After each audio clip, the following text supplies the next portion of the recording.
Hey, PD. Hey Carol, what you doing? I am inventorying books donated by Joanne Gordon, who's the head of the theater department, actually, the chairman. Where's that chairperson?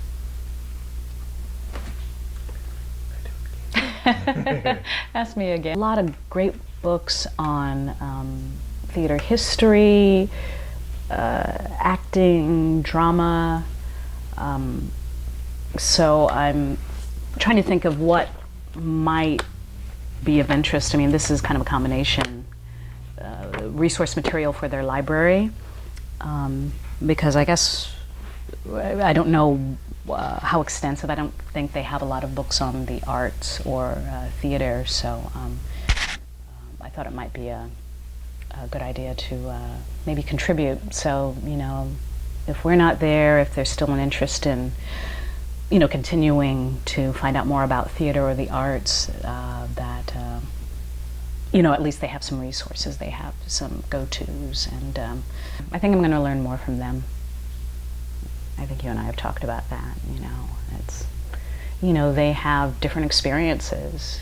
I have no idea what circumstances they're coming from, what their obstacles are, what challenges they're going through, what their hopes, their dreams are. I mean, if I can facilitate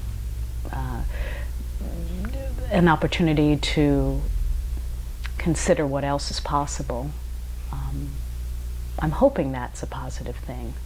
I remember when I was traveling through Morocco, there was a story. There was a young Berber woman who was really quite beautiful, and we had a tour guide who was our interpreter, and I thought, wow, she's so beautiful. She could be a model, and I was, in my own naive way, thinking, well, could you maybe express that to her? And the tour guide turned to me and said, no, that would be very cruel. And I said, well, I meant it as a compliment. And he said that it's cruel to make people hope for something that they will never have.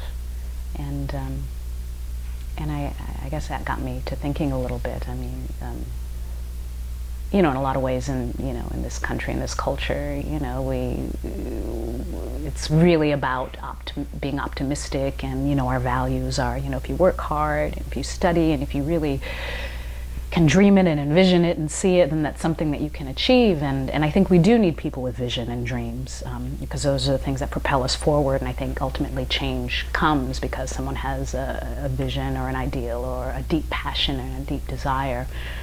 But oftentimes sometimes those struggles are really hard won. I think that it's really hard to change a culture, to change a world. It's not impossible.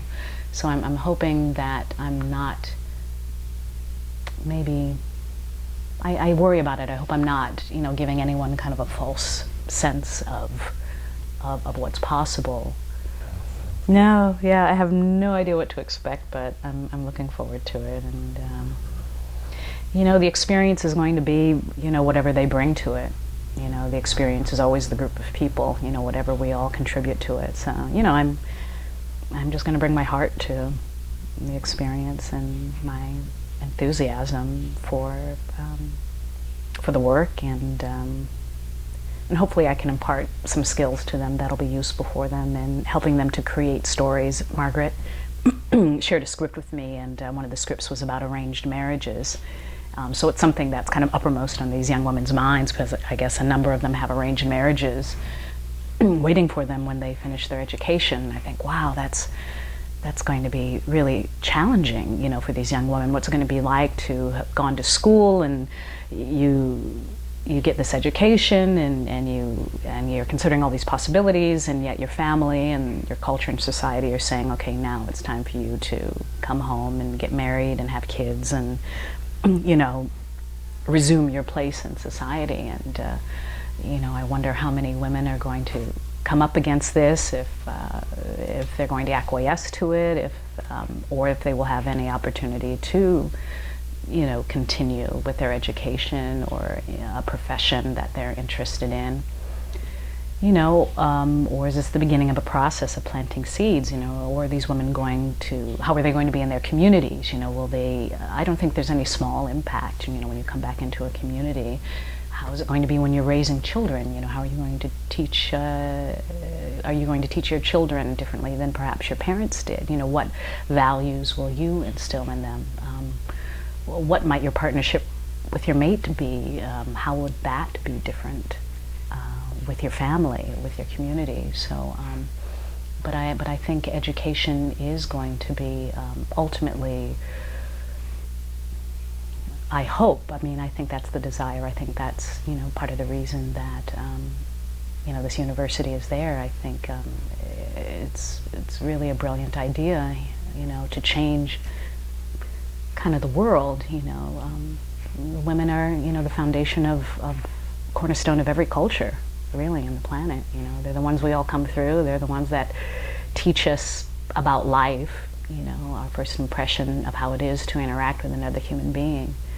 And I would not be hesitant to underestimate the impact that would have on a lot of people's lives and our future, I think.